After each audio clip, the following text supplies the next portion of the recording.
Hi, in this video, I'm going to talk about elements of a set, subsets of a set, and power sets. Also, I'm going to talk about the case that we can say two sets are equal to each other.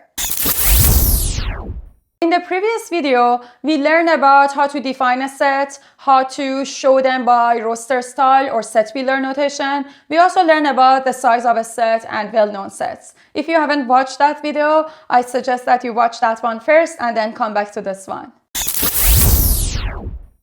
So now that we learned how to show a set by roster style, I can actually talk about elements. We learned that in roster style, we use curly braces and then we list all the elements and separate them by comma. So anything that is between these two curly braces and separated by comma is one of our elements. So for example, if I have set A as a set of 1, 2, and 3, then 1 is an element of A, and we show it by this notation. But note that set of 1 is not an element of A. So I cannot say set of 1 is an element of A, and I should use this notation, showing that set of 1 is not an element of A. Note that set of 1 doesn't exist as an element, and only 1 exists as an element. We learned that size of A is equal to 3. So A has 3 elements. If I want to list these 3 elements, I need to say 1 is an element of A, 2 is an element of A, and 3 is an element of A. And I cannot say any other element exists in A. So for any other thing that we can imagine, I need to use not in A or not an element of A. A common mistake by students is that they say empty set is an element of any set. But note that empty set is not an element of a set unless you exactly have empty set as one of these comma separated things listed in your set. And one other thing is that empty set does not have any element and the size of empty set is equal to 0.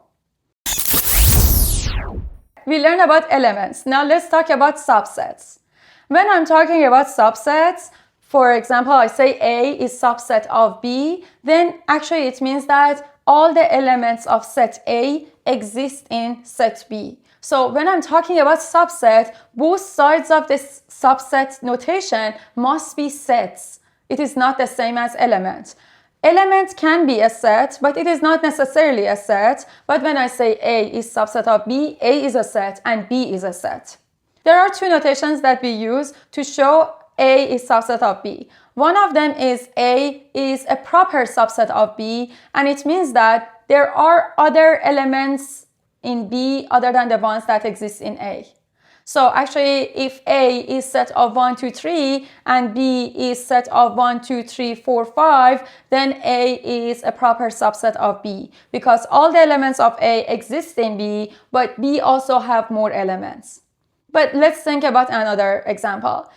If C is defined as set of 3, 3, 1, and 2, then can I say A is a proper subset of C? I cannot say. The reason is that all the elements of A exist in C, but C doesn't have more. Note that I shouldn't count those 2 3s twice because duplicates don't matter in set. So the other notation that we use for showing subset is this notation, which has one underline there. And actually, it is something that shows A is subset of B when they can be subset or equal. So that underline means that it is okay if they are equal. So in the example that we had, A is a subset of B, A is a subset of C, and C is a subset of A, and C is a subset of B. But B is not a subset of A, and B is not a subset of C. Now we learned that A is a subset of C, and C is a subset of A. In this case, we can call A and C equal. It is how we show two sets are equal. The other thing that we are going to learn is power set of a set. Power set of a set is a set which contains all the subsets of that set. Let's see one example. For example, we talked about set A as set of 1, 2, 3. So if I want to list all the subsets of A, the first one is empty set. Do you remember I told you that a common mistake is empty set is an element of any set? And I told you that it is wrong. It is correct if we say empty set is subset of any set. Note that there is nothing in empty set, no element in empty set. So I can say all the elements of empty belong to any other set. And so empty is a subset of any set. So when I want to list the subsets of A, I have empty, I have set of 1, set of 2, set of 3, set of 1 and 2, set of 1 and 3, set of 2 and 3, and finally set of 1, 2, 3. If I put all of these subsets in another set, I can call that set power set of A, and we show it with P of A.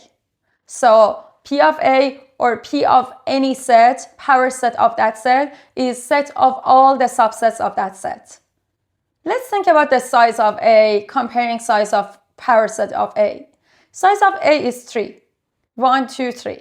Size of power set of A, if you count all of them, is 8, which is 2 to the power of 3. Actually, it is a general rule in set that if I have a set of size n, then the size of its power set or the number of subsets of that set is equal to 2 to the power of n.